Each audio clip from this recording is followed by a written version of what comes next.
দেখো গাইস, এটা হলো নয়া মডেল রয়্যাল এনফিল্ড ক্লাসিক 350 আর এটা ওল্ড মডেল ক্লাসিক 350। আর ইঞ্জিন সাউন্ড দেখো, ক্যাটটা ভালো লাগে বেশি।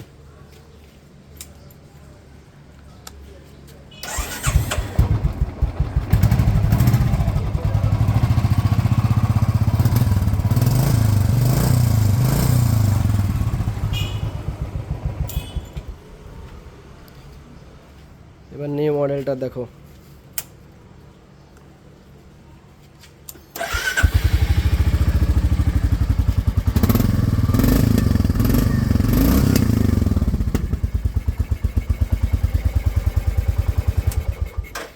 কোনটা ইঞ্জিন সাউন্ড ভালো লাগলো কমেন্টে অবশ্যই বলবে, দেখে নাও।